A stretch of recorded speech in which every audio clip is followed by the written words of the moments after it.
Halo, Assalamualaikum warahmatullahi wabarakatuh. Halo semuanya, perkenalkan saya Melisa Aprilia dari program Studi Komunikasi Sekolah Vokasi IPB Angkatan 56 dengan NIM J3A119130 dari kelas B Praktikum 1. Kali ini saya akan membahas mengenai analisis perbedaan periklanan media cetak, elektronik, dan online. Yang pertama adalah media cetak yang meliputi iklan di koran dan majalah. Koran adalah salah satu media tradisional yang banyak digunakan oleh bisnis besar maupun kecil mengiklankan bisnis mereka di sini. Kelebihannya ialah memungkinkan Anda menjangkau sejumlah orang di wilayah geografis tertentu. Anda memiliki fleksibilitas dalam menentukan cerita yang ingin Anda komunikasikan, dan paparan iklan tidak terbatas. Pembaca dapat kembali ke pesan Anda lagi dan lagi jika diinginkan. Bantuan grafis dalam penciptaan dan produksi salinan iklan biasanya tersedia, dan iklan membantu mencerminkan perubahan pasar. Iklan yang diputuskan untuk dijalankan hari ini dapat berada di tangan pelanggan Anda dalam waktu 1 atau 2 hari. Namun kekurangannya ialah space iklan bisa mahal. Iklan Anda harus bersaing melawan kekacauan pengiklan lain, termasuk iklan besar yang dijalankan supermarket dan department store, serta iklan pesaing.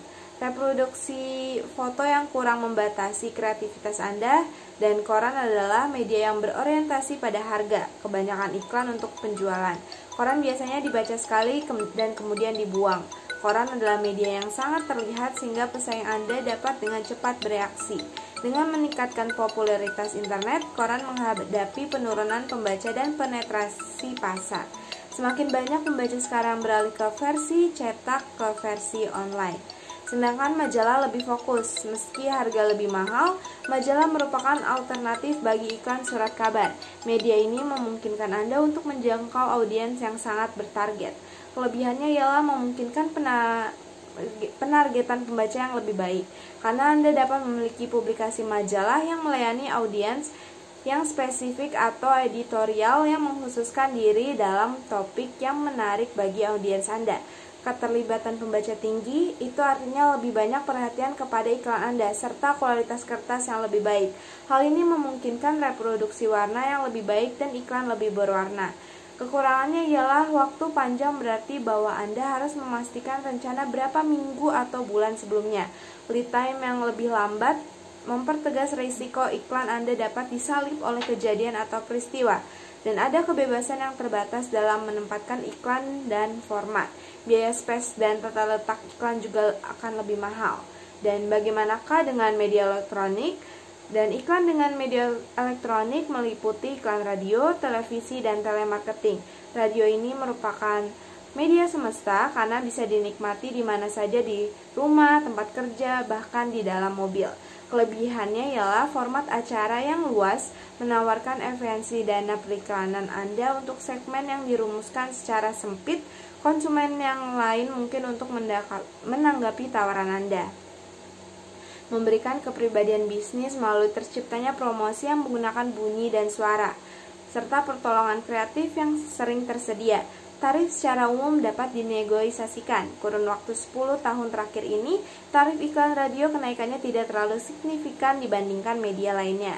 Namun kekurangannya adalah karena pendengar radio tersebar di banyak stasiun, Anda mungkin harus beriklan secara bersamaan di stasiun berbeda untuk menjangkau target pemirsa. Pendengar tidak bisa kembali ke poin penting iklan Anda, dan iklan merupakan gangguan dalam hiburan. Oleh karena itu, beriklan di radio memerlukan beberapa pemaparan untuk memastikan para pendengarnya tune out dan memastikan retensi pesan. Radio adalah media latar belakang. Kebanyakan pendengarnya mendengarkan sambil melakukan sesuatu. Itu artinya iklan Anda harus bekerja keras untuk mendapatkan perhatian mereka. Sedangkan televisi memungkinkan Anda untuk menjangkau banyak orang pada tingkat nasional atau regional dalam waktu singkat. Stasiun televisi independen dan kabel menawarkan peluang baru untuk menentukan penonton lokal.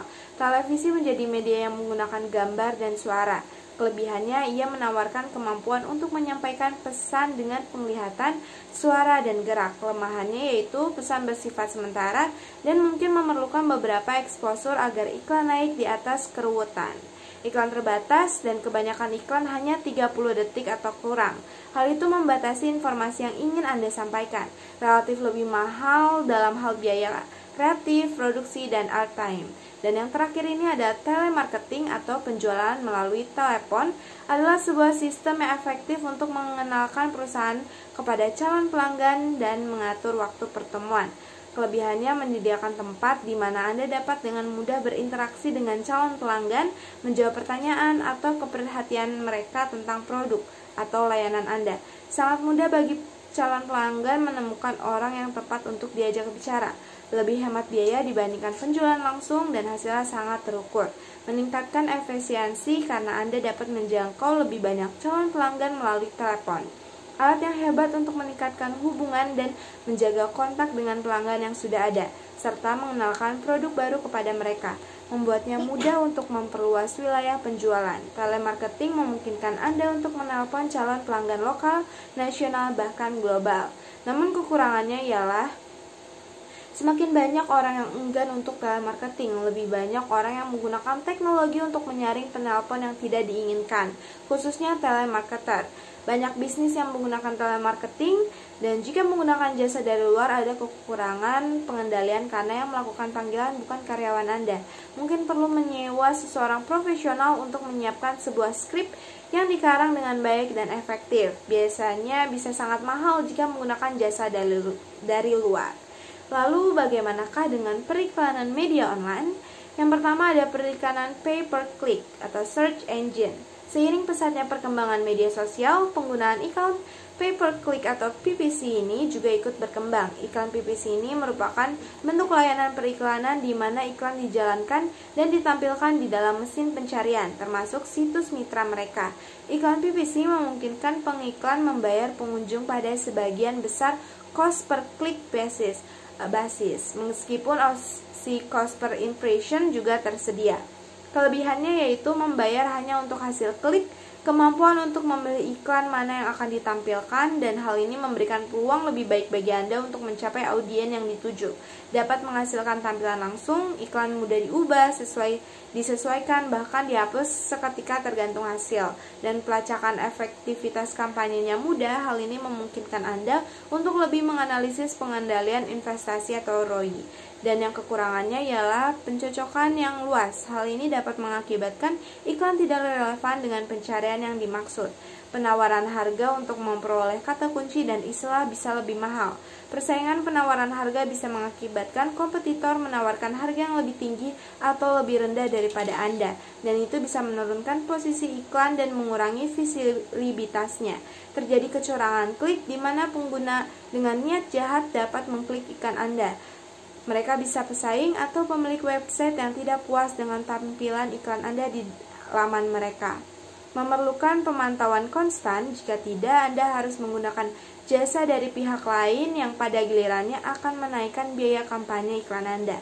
Dan periklanan media sosial. Internet telah berkembang menjadi media yang menghubungkan hubungan sosial. Media sosial telah mengalami pertumbuhan luar biasa dalam beberapa tahun terakhir. Nah, kelebihannya yaitu media sosial dapat membangun hubungan pelanggan dan menawarkan jangkauan yang luar biasa. Menawarkan jangkauan yang luas dengan potensi viral marketing. Traffic yang dihasilkan bisa sangat ditargetkan oleh alat media sosial dengan relatif murah. Dan juga kekurangannya ialah penargetan sangat rendah karena keragaman dan luasnya khalayak, sehingga ROI sedang rendah akibatnya pengunjung yang tidak terkonversi. Pengunjung menggunakan media sosial untuk bersosialisasi dan tidak tertarik dengan iklan. Traffic umumnya dalam tahap belajar dari proses pembelian. Oleh karena itu, jauh lebih penting untuk menginformasikan dan mengajarkan dibanding menjualnya langsung.